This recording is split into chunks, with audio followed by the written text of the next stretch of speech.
रुक्मणी रो रही थी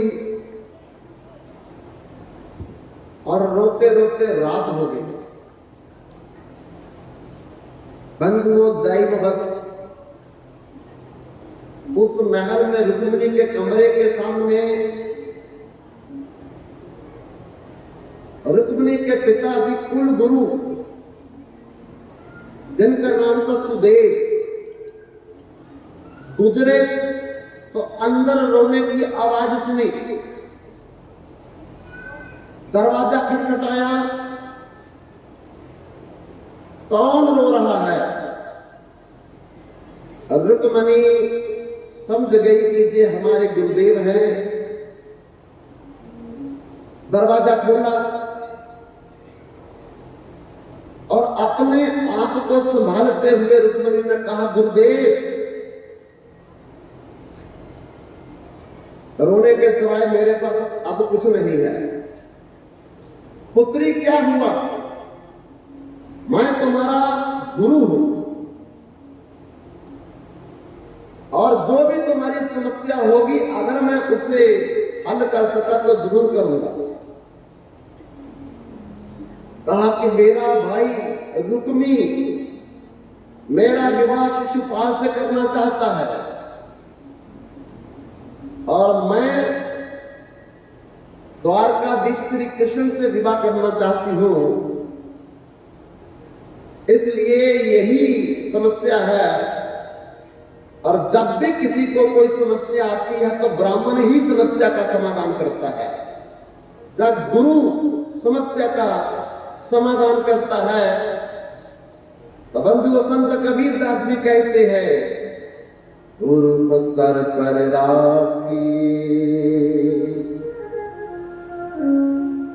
चलिए आज्ञा मान, कह कबीर तिस दास को तीन लोक दुख ना।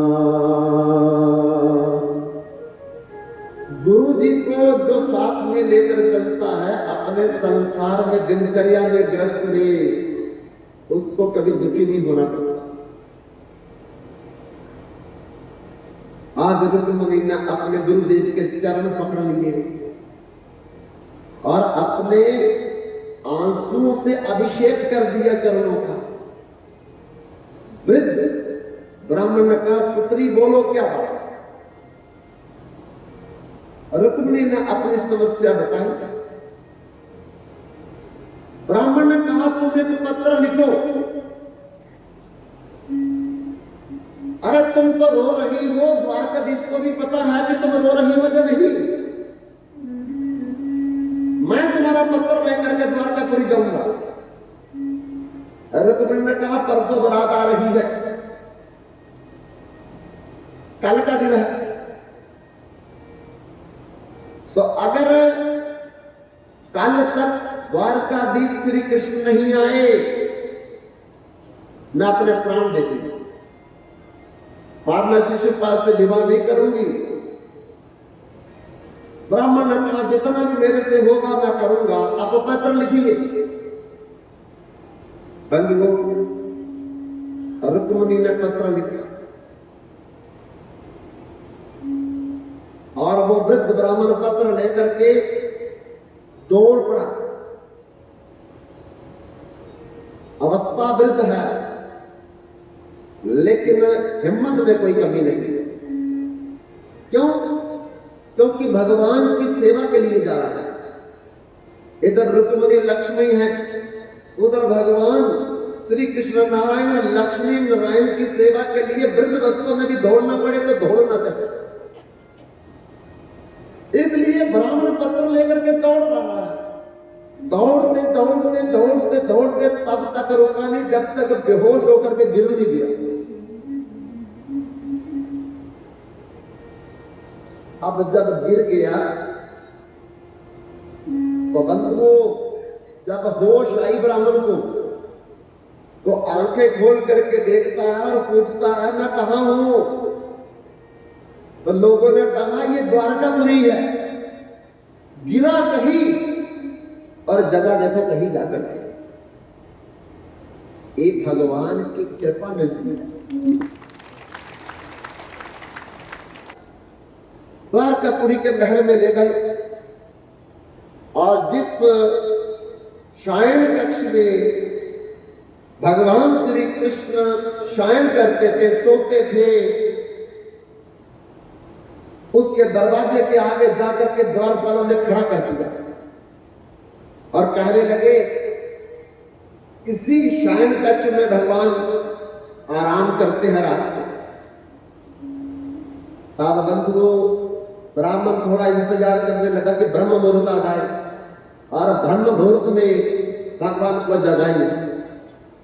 पहले नहीं जगाया, इसलिए भगवान को जब हम रात को अपने अपने मंदिर में सुनाते हैं तो फिर अर्धरात्रि को नहीं जगाते।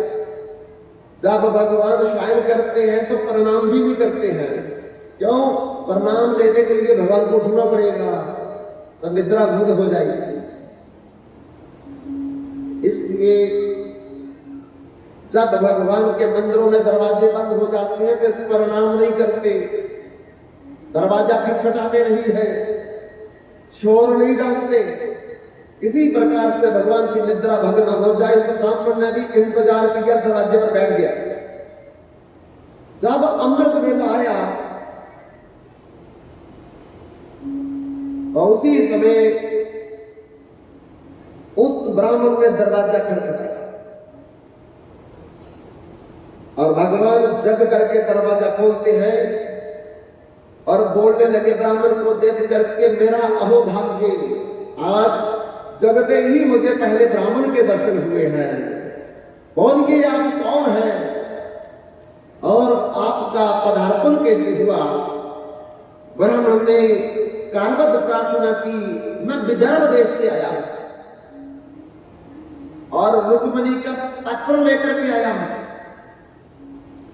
भगवान अंदर ले गए, अपने पलंग पर बिठाया और चरणों में बैठे भगवान। क्यों?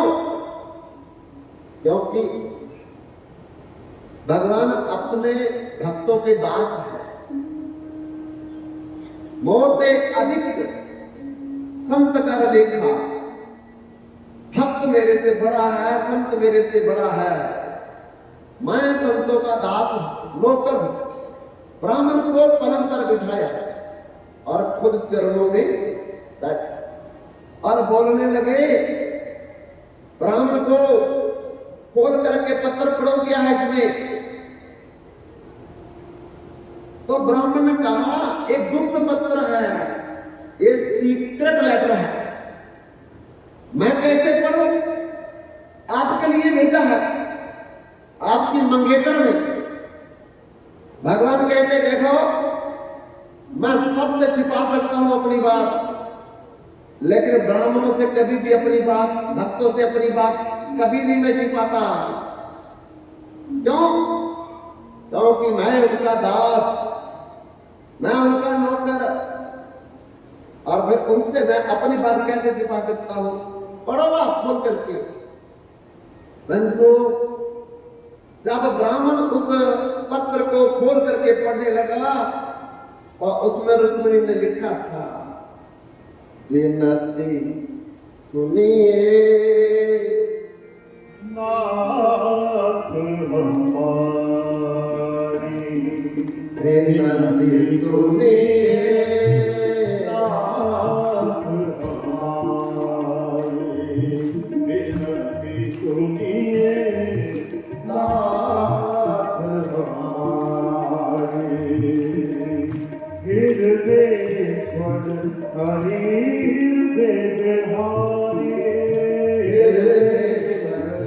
हरि हृदय बिहारी, हृदयेश्वर हरि हृदय बिहारी, हरि हृदय बिहारी, मोर मुकुट पीतांबर धारी, विनती सुनिए नाथ हमारी।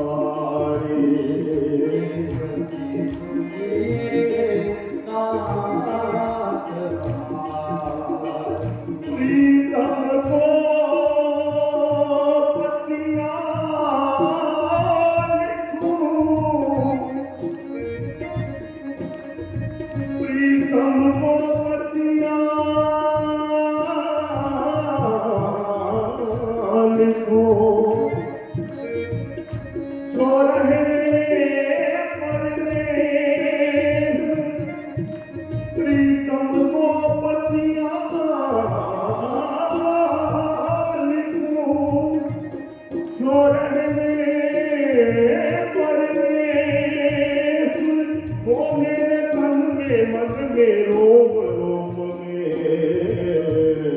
उनको लिखो संदेश। हृदयेश्वर हरि हृदय बिहारी,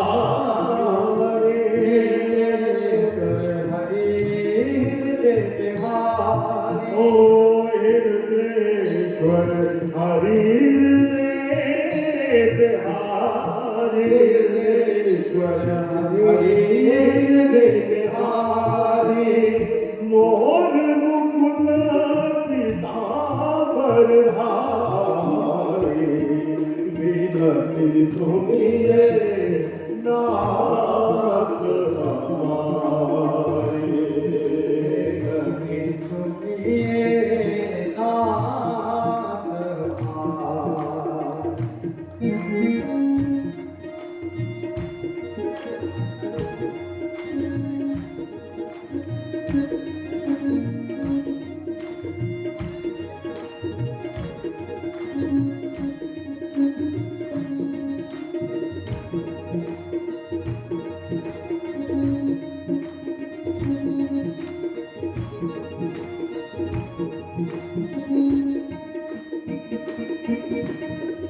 जन्म जन्म की लागी लगन है, जन्म जन्म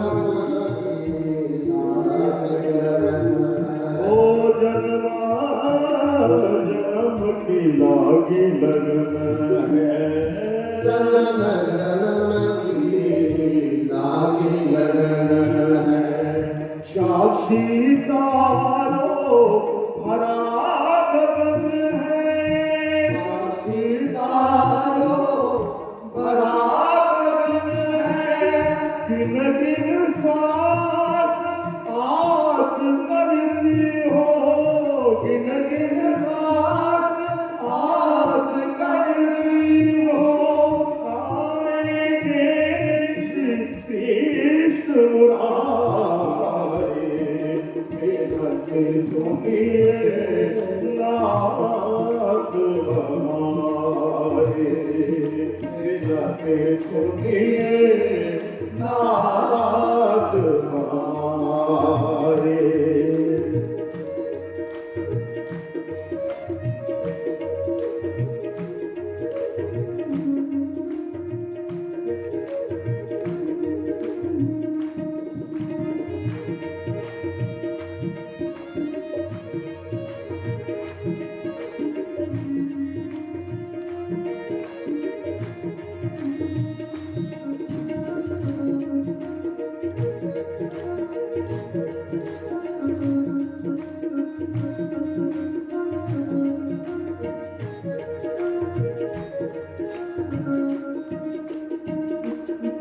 ओ शब्द प्रतीक्षा अकुल आलोचन, शब्द प्रतीक्षा अकुल आलोचन। हे भव बाधा विनती विमोचन, हे भव बाधा विनती विमोचन। स्वागत का अधिकार दीजिए, स्वागत का अधिकार दीजिए। शरणागत है नैन पुजारी, विनती सुनिए नाथ हमारी, विनती सुनिए नाथ हमारी।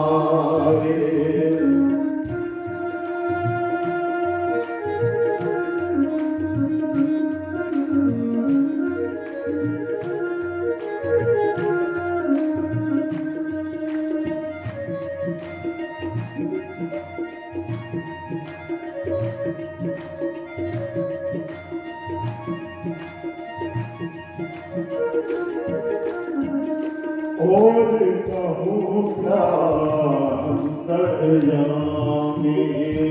और कहूँ क्या अंतर्यामी।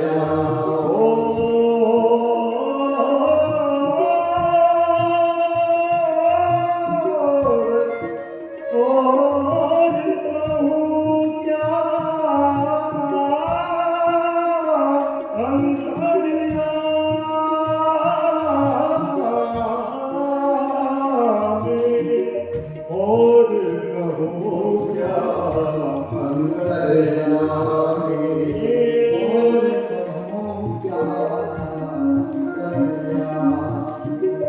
तन मन धन प्राणों के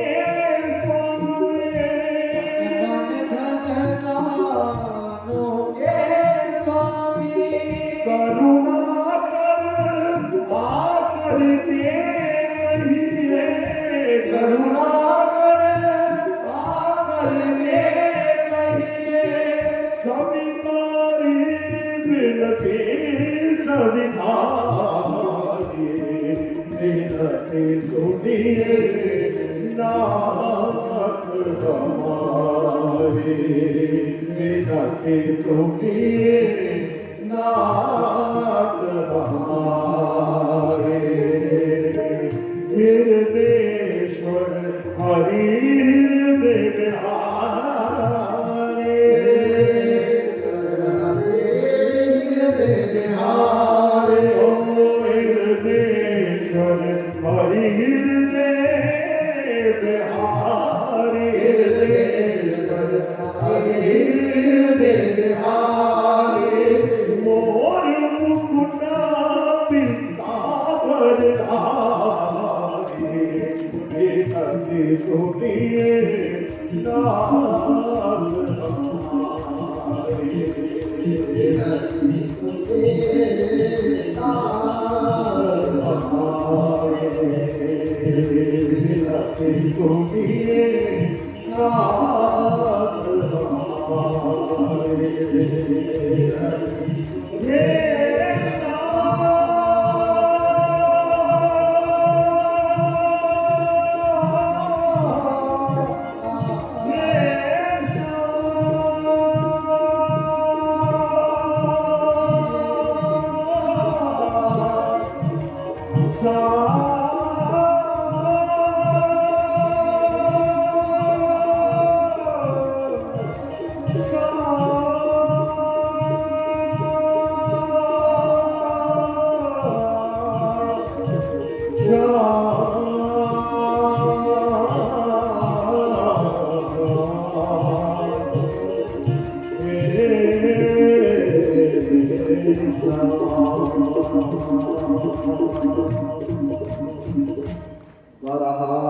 वराहापीनम नटवर बपू करनेओ करनीकारम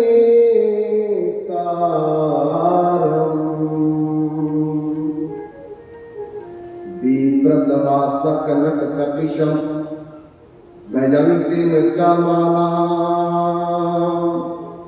रंगरान वेनो हृदय सुदया पूरियन गोप वृंदाई वृंदारन सपदरमन प्राविशत गीत कीर्ति। रुक्मणी ने भगवान से प्रार्थना की थी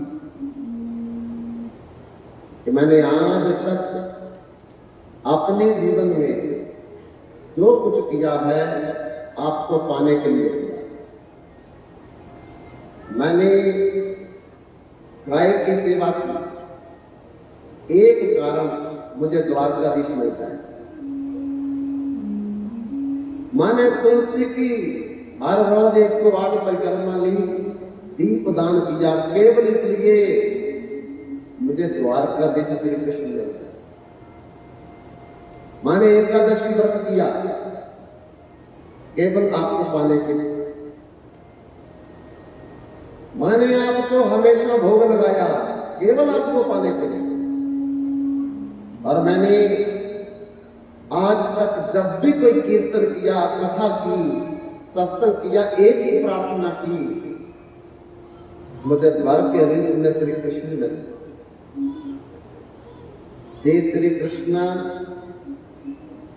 मैंने नारद जी से बचपन में आपकी कथाएं सुनी, चरित्र सुने, लीलाएं, गुण सुने, और सुनते सुनते मेरा मन आपकी तरफ आकर्षित हो गया। और अगर ये पत्र पढ़ करके भी कल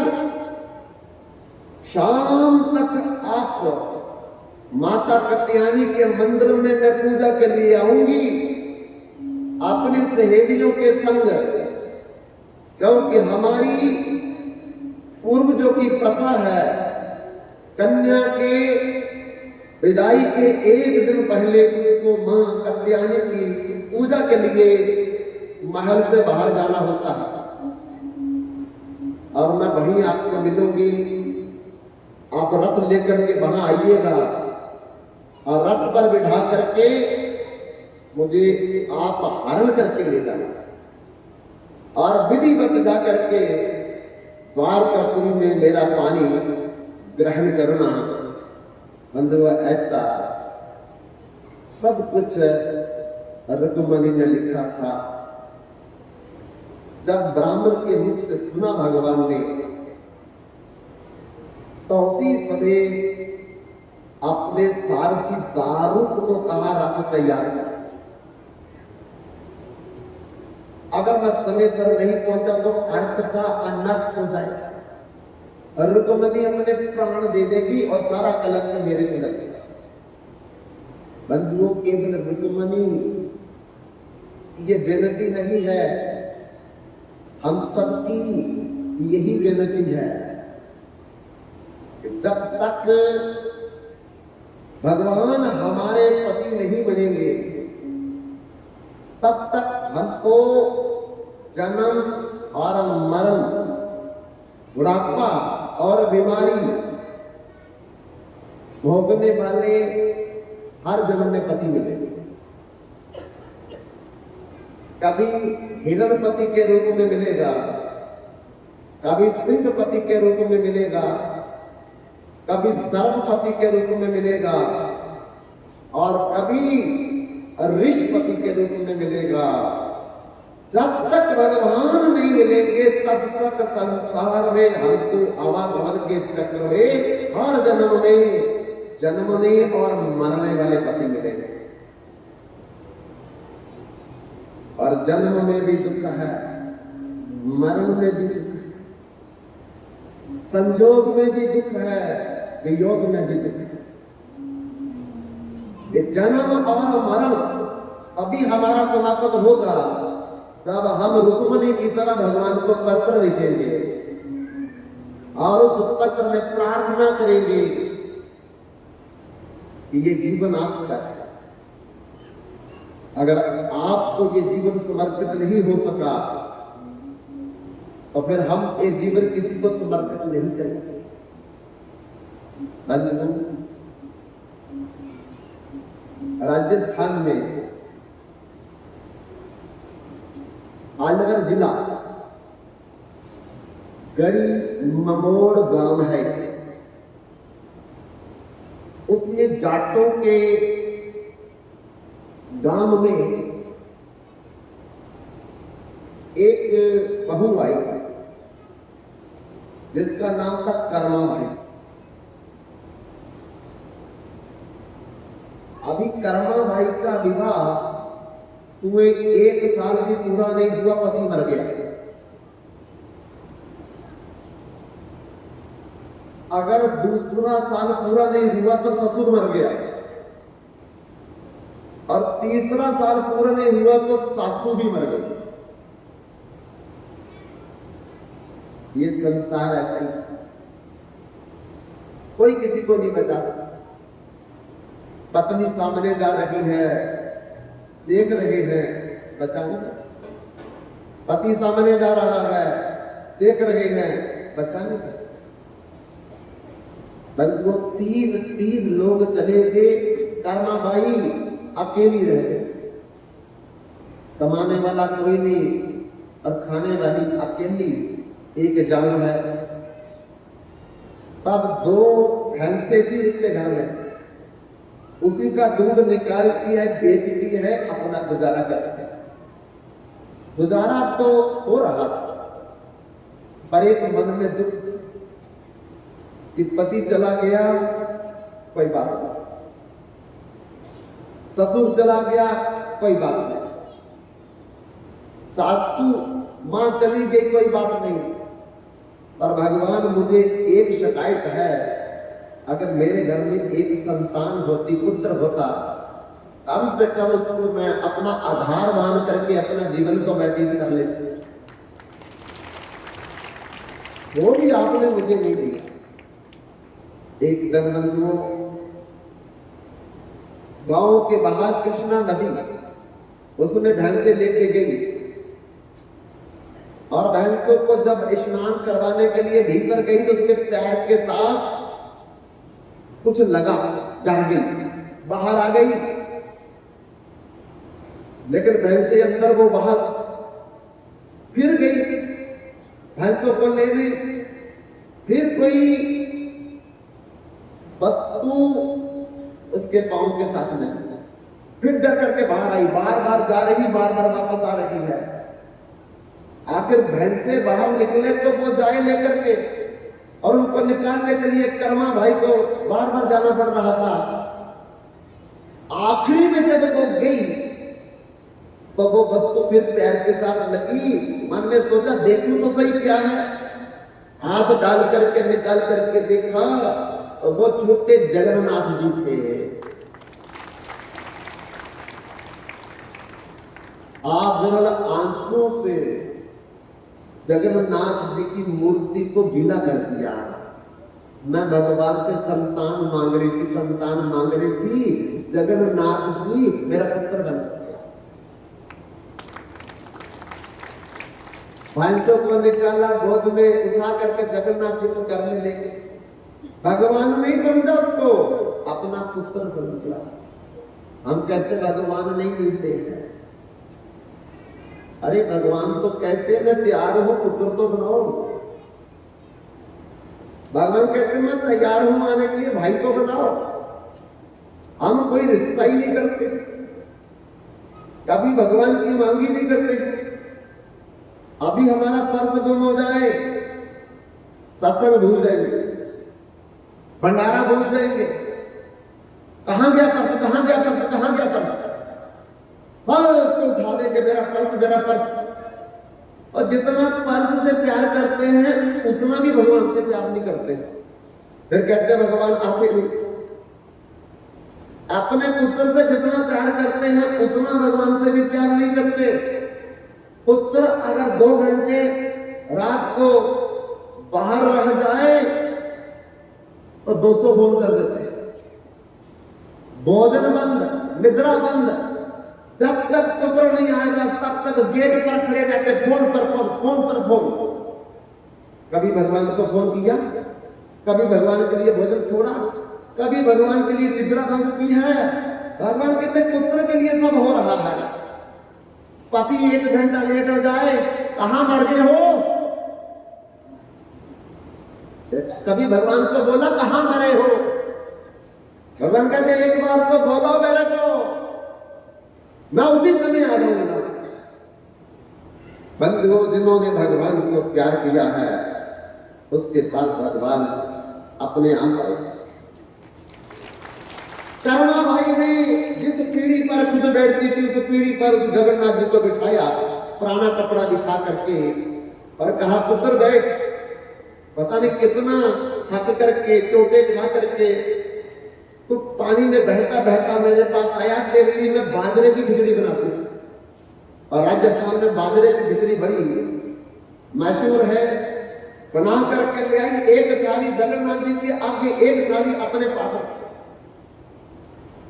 पुत्र खा, तू खाएगा तो मैं खाऊंगी। आप वो मूर्ति क्या खाएगी? खाया नहीं, शाम तक थाली पड़ी रही, नहीं खाया। कर्मा ने भी नहीं खाया। दोनों थाली उठाई, भैंस को डाली। दूसरे दिन भी, तीसरे दिन भी, चौथे दिन भी, 7 दिन तक अगर जगन्नाथ जी ने नहीं खाई तो कर्मा भाई ने भी नहीं खाई। हमने कभी भोग लगाते समय देखा कि भगवान ने खाया या नहीं खाया।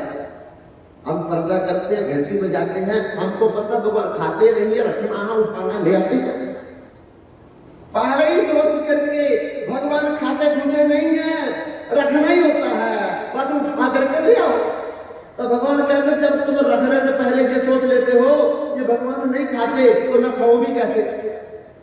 आप खुद बांध करके रख दिया कि खाते ही नहीं है तो मैं कैसे खाऊं। कभी मन में नहीं आया कभी चावल कहीं से खाए हो, कभी रोटी का टुकड़ा तोड़ा हो, कभी किसी के मन में नहीं आता है। इसलिए भगवान कहते हैं मेरे को क्या आफत पड़ी है, जब तुमको प्यार ही नहीं है अपने पुत्र की तरह, पति की तरह, मित्र की तरह, भाई की तरह, तो फिर मैं कैसे खाऊं? जब तक मेरे साथ कोई संबंध नहीं जोड़ोगे तब तक मैं किसी का नहीं खाता। 56 भोग 36 व्यंजन, प्रभु किसी का कुछ नहीं खाए। दुर्योधन ने बड़ा कोशिश की थी लेकिन भगवान ने नहीं खाया। विदुरानी के घर में छिलके ही खाए क्योंकि विदुरानी भगवान को प्यार करती है। बंधुओं, 7 दिन चले, न कर्मा न जगन्नाथ,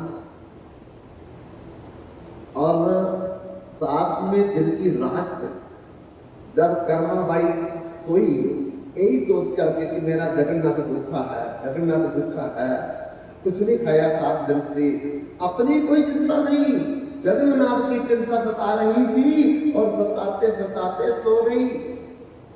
आज जगन्नाथ जी द्रवित हो गए, मूर्ति से मूर्तिमान हो गए। 5 साल के बालक जगन्नाथ जी बनकर के अपनी मां कर्माबाई के चारपाई पर आए और चद्दर भीग रहे हैं, मां उठ, मां उठ, मां उठे। मां ने सोचा घर में तो कोई है नहीं, ताला लगाया, अंदर से कुंडा लगाया है, कौन हो सकता है। बार बार अपनी चद्दर छुड़ाने का प्रयास करती है लेकिन जगन्नाथ जी से कौन भला छुड़ा सकता है। जगन्नाथ जी ने ऐसे झटका दिया और चद्दर को फेंका। जब आंखें खोल करके बैठ करके देखती है कर्माबाई, आज मूर्ति नहीं मूर्तिमान आकर के सामने खड़ा है जगन्नाथ जी। गले लगा करके रोने लगे, पुत्र 7 दिन तक तुमने कुछ नहीं, अब तुमने कुछ नहीं खाया, मैंने भी कुछ नहीं। जगन्नाथ जी कहते मां आज बड़ी भूख लगी, जल्दी बना।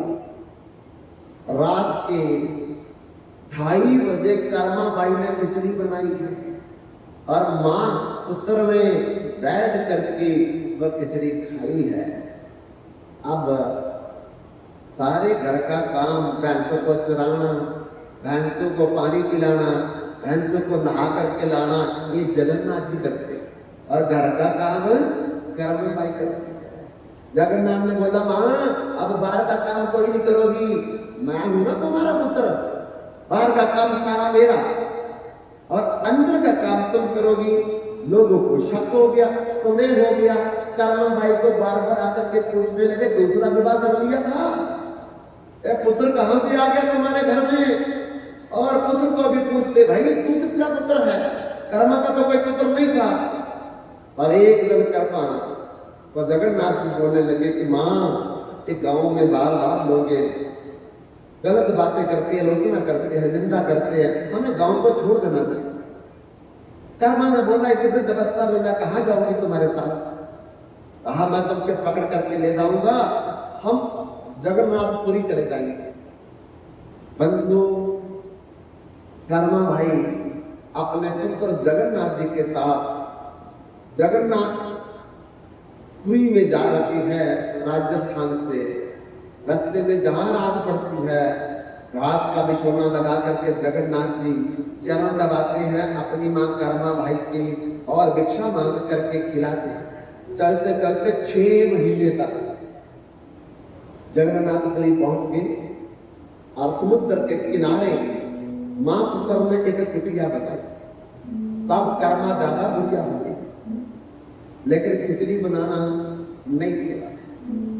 वहां जाकर के जगन्नाथ ने एक मिट्टी की हांडी लाई, किसी से मांग करके हरे चावल लाई, बड़ी दाल लाई और कुछ मिला नहीं। तो कर्मा खिचड़ी बनाते बनाते जब कड़छी नहीं मिलती थी तो जिस लकड़ी से दातुन करती थी उसी लकड़ी से कड़छी का काम भी करती थी। लेकिन भगवान तो त्याग देते। जगन्नाथ बड़े प्रसन्न होकर के उसी खिचड़ी को खा लेते हैं, मां को भी खिलाती है। बंधु ऐसी खिचड़ी कर्माबाई कभी हांडी को साफ नहीं किया, चौका चंदा नहीं किया, कभी वस्त्र धुले नहीं, स्नान किया नहीं, जैसे उठती है 4 बजे लग जाती है, मेरा पुत्र जगन्नाथ 5 बजे खिचड़ी मांगेगा तो मैं कहां से दूंगी, और 5 बजे त्याग करके दे देती है। ऐसी खिचड़ी करना कि बल्कि उसकी खुशबू जो है वो जगन्नाथ मंदिर में चली गई, और बड़े जगन्नाथ जी की नासिका में जब वो खुशबू गई तो सामने हो गए, अरे मेरी कोई प्रेम करने वाली भक्ता कोई खिचड़ी बना रखी है, अगर मेरे को खाने को मिल जाए तो मेरा कितना सौभाग्य है। परंतु वो एक दिन चोरी निकल गई, ना सुभद्रा को बताया ना बलराम जी को बताया, और जाकर के उसी कुटिया के दरवाजे पर खड़े हो गए। जैसे मां पुत्र खिचड़ी खा रहे थे और ये बड़े जगन्नाथ जी भी अपनी बार बार जीवा बाहर निकालते हैं, बार बार जीवा बाहर निकालते हैं, नजर पड़ गई कर्मा भाई की, कौन? मैं बड़े मंदिर का जगन्नाथ, आपकी खिचड़ी की खुशबू ने मुझे खींच लिया, क्या मुझे खिचड़ी नहीं मिलेगी? अरे एक मेरा छोटा पुत्र जगन्नाथ, एक बड़ा पुत्र भी आ गया, आजा तू भी बैठ जा हमारे साथ। तीनों मां पुत्र बैठ करके एक ही थाली में खिचड़ी खाते हैं, कर्मा खिचड़ी बनाती है, और धीरे धीरे और वृद्ध हो गई बंधु। लेकिन जगन्नाथ जी चोरी चोरी रोज चले आते और चोरी चोरी जाकर के मंदिर में खड़े हो जाते हैं, किसी को पता नहीं, चोरी करके जगन्नाथ जी जाते